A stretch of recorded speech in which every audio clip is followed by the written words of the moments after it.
So the philosophy behind the global focus strategy is we like to invest in really high quality businesses, companies with a very strong competitive advantage that we think are able to kind of compound out their growth over the coming years. It tends to make them a bit more resilient to kind of market volatility, but also you see them kind of capture the growth that kind of is out there that they can find in markets.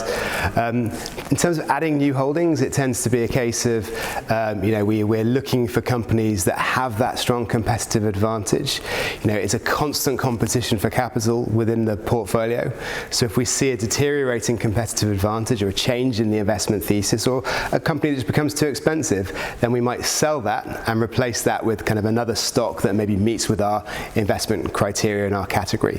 What we're trying to do is build the portfolio from the bottom up based on individual stocks, rather than trying to take a call on the macro and take a top-down view of how we put the portfolio together. So we're a global fund. Kind of our global team in London, there's 13 of us, so we can't cover every company across the globe. There's 2,500 plus in our benchmark alone, so we rely a lot on the individual regional teams that we have across Columbia Threadneedle. So it's a great source of ideas for us.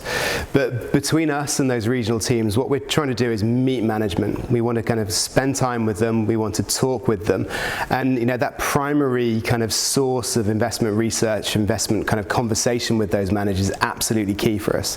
And as a kind of a large global organization with just under $500 billion of assets, we have very good access to company management. And so when we see them, what we really want to understand is kind of, how do they think about capital allocation? How do they think about investing in their business and driving the growth?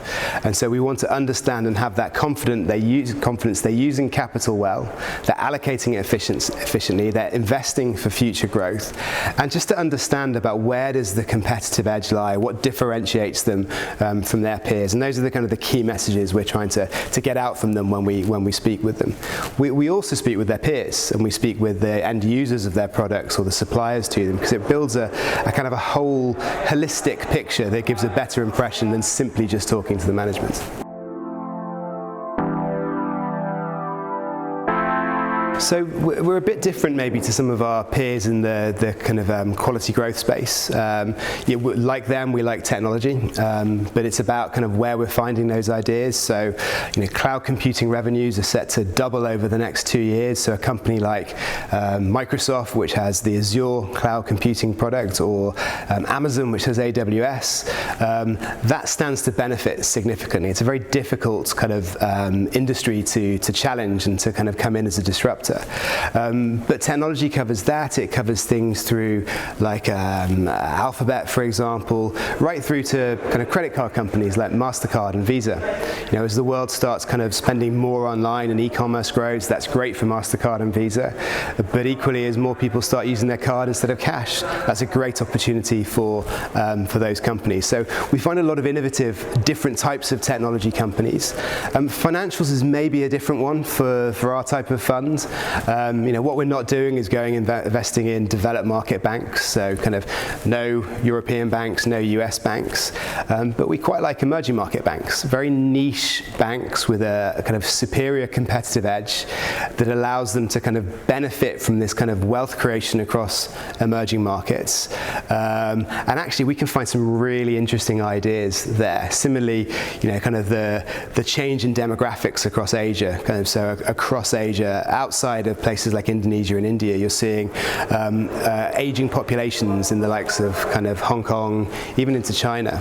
And so if you have exposed to an insurance company, that's a really interesting way of capturing that type of demographic change.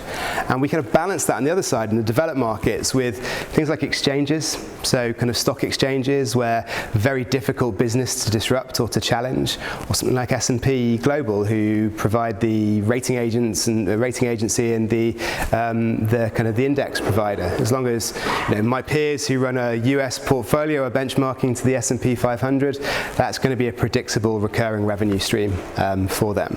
And so that's the type of nature we're looking for. And typically we tend to be overweight technology. We tend to like healthcare. We like consumer staples, albeit we're underweight at the moment. And financials is another area we're finding some great ideas. From a volatility perspective, we tend to have a slightly higher beta than the market.